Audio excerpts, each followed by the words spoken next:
Every single time you think about selling your crypto, take a look back at this exact piece right here. Justin, the world's third largest public pension fund, NPS, bought $34 million worth of Bitcoin via MicroStrategy just now.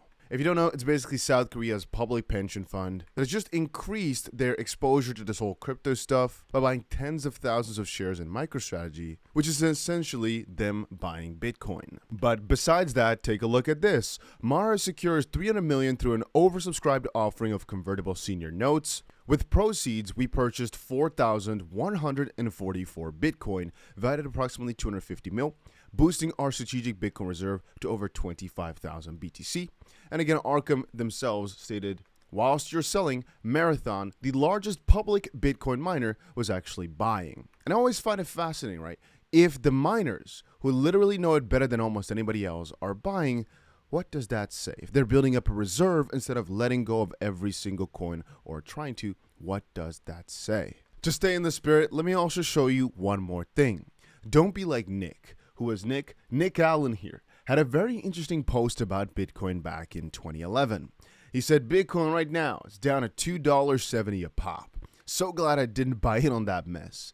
A little while afterwards, 𝗖𝗢𝗠𝗀𝗃𝗃 asked him, hey, is this guy still alive? And he said, alive, but dead inside. And it goes hand in hand with the stuff I've shown you a few days ago of all these different institutions buying. You see, at the time for us, it may kind of seem overvalued. It may seem like the gains it needs to make is too crazy to actually become a reality. For example, Team X says here, do people who call for a Bitcoin at 100,000 realize it's plus 70% from here?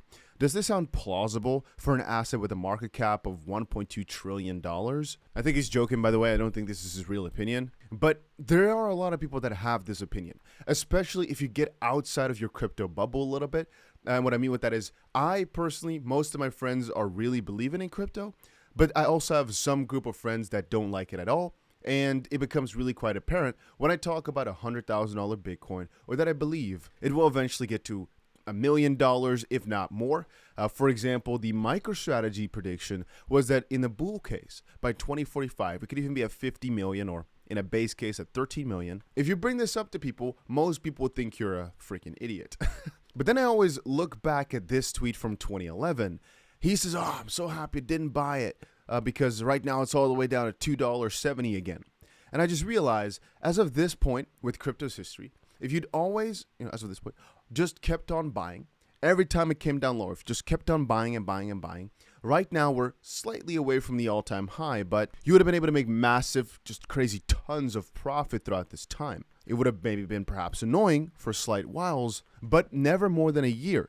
Because again, maybe back in 2013, in some way, no, not even. I don't think, because the bear market only lasted a year every single time. So if you bought at one point, yes, it might take longer for you to get back to that point. But if you bought one point and bought your way lower every single time, it would have never taken more than a year to be profitable again. And I believe the profit will also significantly outweigh the losses that were once seen, because you're, again, averaging your price down. So a very important part of the strategy is do not spend all your stables in one go, to always have more in case things go crazy towards the downside. I mean, just now, stocks were doing crazy good, like really, really good. But Bitcoin and the entirety of crypto is crashing. Perhaps it shows that it's a little bit of a lag in, or that there's a little bit of a lag in Bitcoin, or because they're pumping and dumping for different reasons. Stock market doing good off the inflation news, perhaps Bitcoin doing bad off of it. But this shows you again, where Bitcoin yesterday went to like 57, I think 56.9 or something like that, that some people get really, really worried while others see the opportunity. If you had, for example, and this is perhaps sometimes too tight, but if you were buying that dip, for example, right now you could be up another $1,600 or so already in like a day, basing it on one whole Bitcoin. On an opposite side, perhaps it's not deep a dip enough to actually start adding more, because you, for example, already got yourself a ton at 48,000. It's just different strategies and different preferences. Everybody's got a different trading style. So anyway, without explaining more and more and more about why buying every single dip is kind of smart, in my opinion, let me just portray my exact crypto strategy for the next few months for hopefully crazy gains. That's what I'm expecting. And as of this point, the last decade here, it's worked out pretty good. So let me elaborate. Right now, all we're doing is selling some really crappy altcoins, if you've not done it already. That's what I've been doing over the last few months, like the really low tier ones, if they were worth a good ton. And that meaning if they were, for example, for my personal $30, $70, I'll keep them. Because, for example, let's say I put $1,000 in and now it's all the way down to 30, which I have on some coins.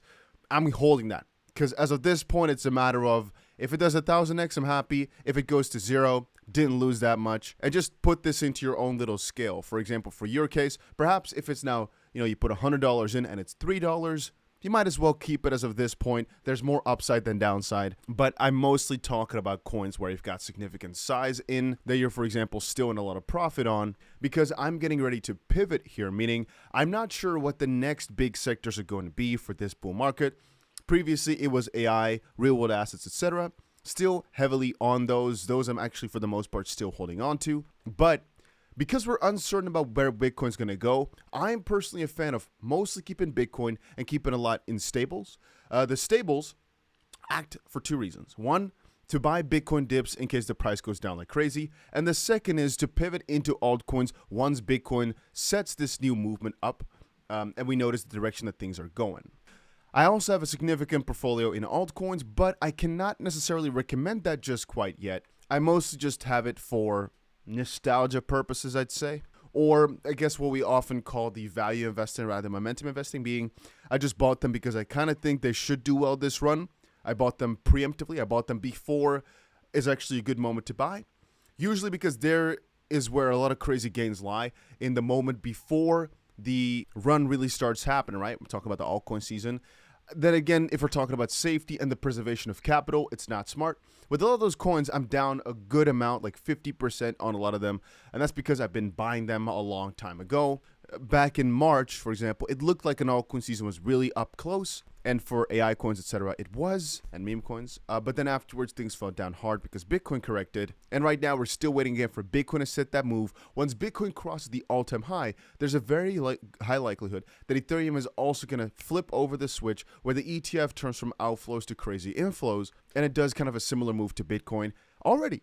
Right? The Ethereum ETFs have been moving faster towards a zero output rather than Bitcoin has. And so perhaps Ethereum this time around is going to be the quicker gainer rather than Bitcoin. Again, that's what we expected for this part of the season, but it's not shown itself yet. The expectation still is that Bitcoin will gain first, past this all-time high, then Ethereum coming up, but relatively ETH BTC on that pair overtaken, so doing better than Bitcoin relatively. And as that flows in, the altcoins over a little bit of time are going to start taking over. And that's basically our three-step plan. So coins like Solana, XRP, BNB, all of those I'm just holding. If they're that big, I'm not selling on the buyback cheaper because for the most part, after Bitcoin starts gaining, those will also do well. I still think Ethereum has the best risk-reward ratio.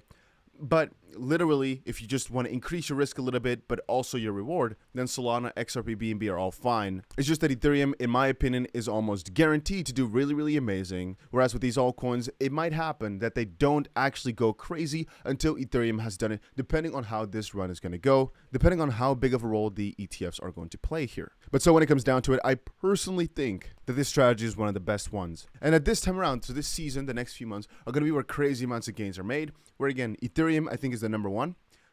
Perhaps again, we're going to notice that the whole Ethereum ETFs all stupid and that Bitcoin is still king until all of a sudden all the altcoins flourish. You don't know these parts just quite yet. There's only a couple things I know for sure. Bitcoin, okay, for sure with a high degree of certainty.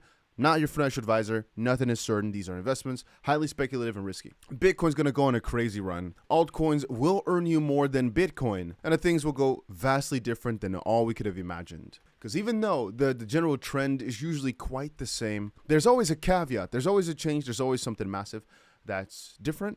And I'll say one more thing. People keep saying, oh, but XRP, for example, didn't do well last run, or Solana, that you can name a coin.